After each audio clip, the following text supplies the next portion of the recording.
authority, under his call, having conviction, we can do the same. When you have conviction, it lets you will find out who you are, what's on the inside of you, what you like and what you don't like about yourself. And when you're under the spirit of conviction, you're not going to follow everything and everybody. When you got the Holy Ghost on the inside, he's going to lead you. He's going to guide you. And the word says he will lead us into all truth. And that's why we need him in our life in a time like this. The word of God lets us know ye shall receive power after that the Holy Ghost has come upon you.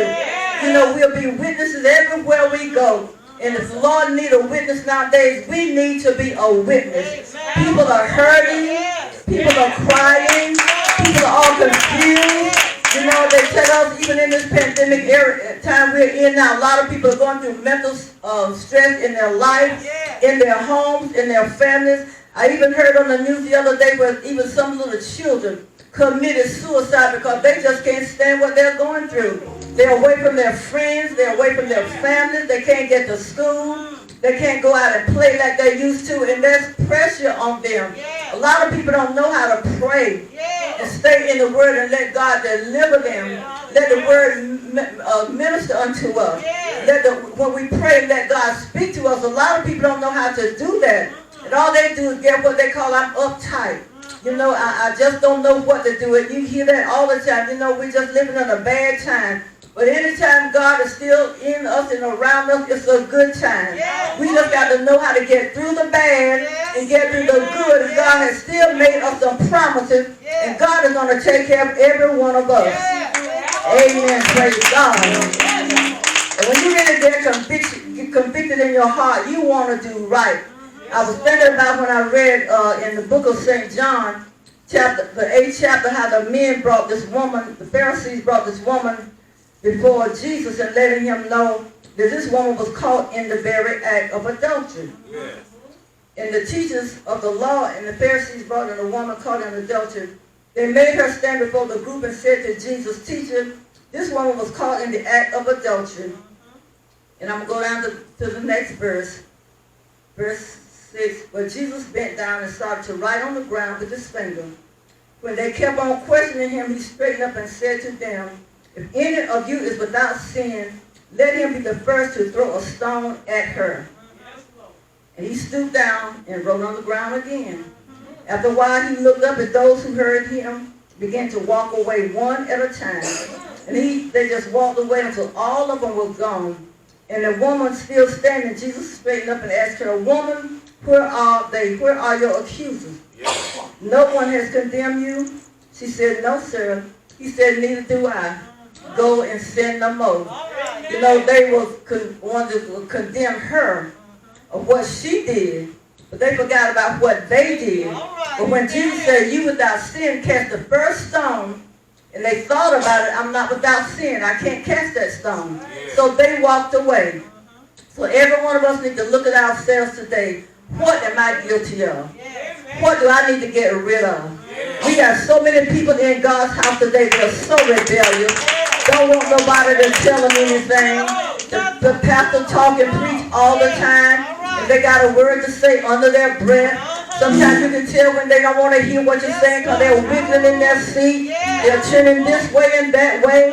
They're pulling out their phone, trying to text and try to talk to somebody else. If not that, some of them will just get up and even go out the room. Amen. But we need to take a look at ourselves and find out, Lord, do something for me. Do something on the inside of me. I don't care where we are in the Lord today and how well we feel we are. We still got some room for improvement. One mother said, the Lord called us little children because we never get grown. There's always something to learn. If we have an open mind and an open spirit, somebody can tell us something. Somebody can help us. And I'm just saying this morning, every one of us need to take a look at ourselves and see our own shortcomings. The Word of God even tells us, confess your faults one to another. Now, you can't confess your faults to anybody, but you better know who you're confessing them to. Somebody who's mature in the Lord. It's going to encourage you and pray with you and give you sound doctrine to help you to get yourself where you need to be.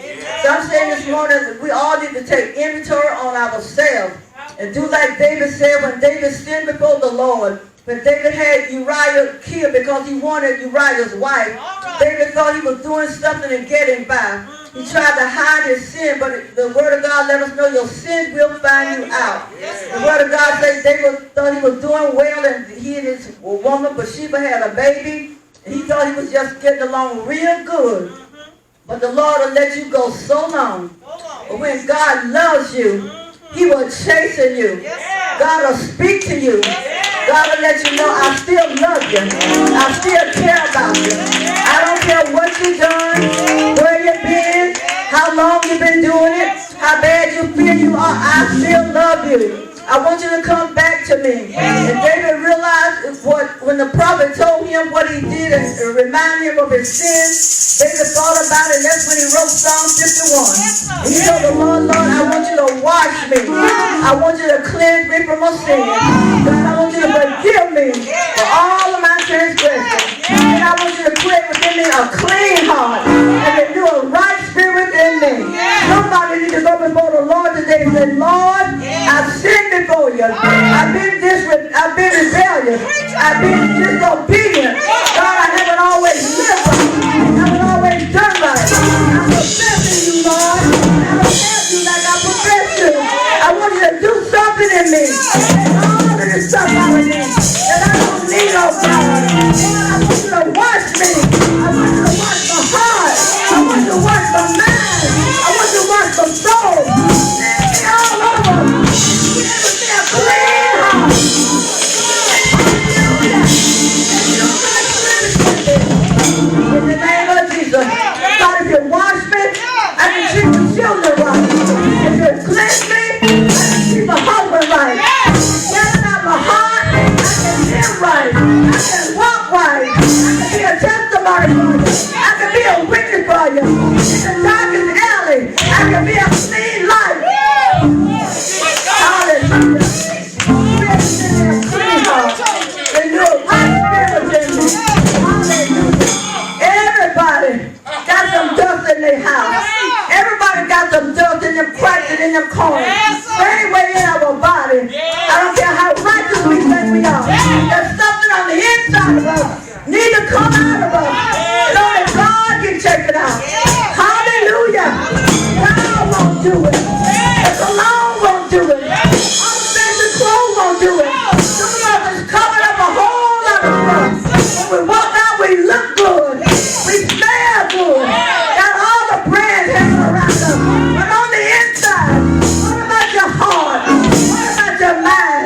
What about your ways? What about your attitude? Some people are smoking.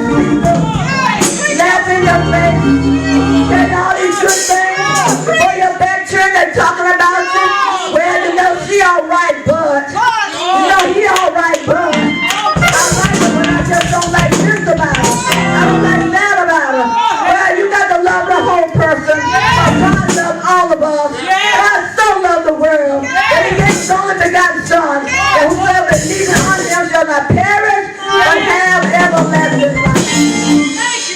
The Bible lets us know we have all sinned and come short of God's glory. But thank God, God didn't leave us like we were. Amen. When God looked at the world, when the union was broken in the Garden of Eden between man and God, God realized I got to do something to redeem man back to me. Amen. And God sent his Son, his only Son. No sin was in him. He was a clean vessel. But he said, prepare me a body. I'll go down in the sin-cursed world. I redeem man back to you. God gave the best he had. He loved us so much. He didn't want us to spend eternity in hell. God gave his Son, and his Son gave his life. He walked this earth for 33 years. He went through a whole lot. They knew who he was. Some of them did and some didn't. But they lied on him. They talked about him. They called him a devil. They called him a Beelzebub. Amen. They crucified him. He went through a whole lot before they crucified him. That's why everything we feel, he knows about it. You say, Lord, I feel like nobody cares about me. He knows that. He said, said, Lord, I feel like nobody loves me. He knows that. He said, Lord, they're always talking about me. He knows that. Because they always talk about him. Amen. But they crucified him. But he had to go to the cross. That was a part of the plan. Amen. We got ready to go to the cross. And he was in that garden of Gethsemane. And all the sins of the world was on him. All our lying, our backbiting, that spirit that want to kill, that spirit that want to destroy, that spirit that want to fight, using all that profanity, all them bad spirits was on him. And when he was in that garden, and the Lord realized all the sin was around him, God don't look on sin. That's when God turned his back on his son. He felt so alone. That was the only time he was separated from his father. And he felt the weight of the world on his shoulders. And he cried out, my God, why hast thou forsaken me? But then he realized his purpose. He said, Lord, not my will, but thy will be done. Saints, that's what we got to get. When they talk about you, when they lie on you, when they mistreat you, just don't treat you right. You do all the good you can for them. You got to say, Lord, not my will, but your will be done. Lord, I'm not just doing it for them, but I'm doing it for you, because I represent you. Praise God. But he went in the grave, but he didn't stay there. He got up on the third day morning, just like he said, with all power in heaven and earth in his hand. Power to save, power to heal, power to deliver, power to raise up, power to help us walk right, help us live right. Amen. And anybody under the sound of my voice this morning, if you don't have Jesus in your heart, you can receive him. He said in the word, whosoever will, let him come. He has no respect of person. If you don't know Jesus this morning, the pardon of your sin, you can be saved. You can be healed. You can be delivered. He's waiting with open arms today for you to come. Whosoever want him and need him, and God knows we all need him. Oh, yes, we do. I don't care how well we feel we're doing today. We need Jesus. We can't make it without him. Amen.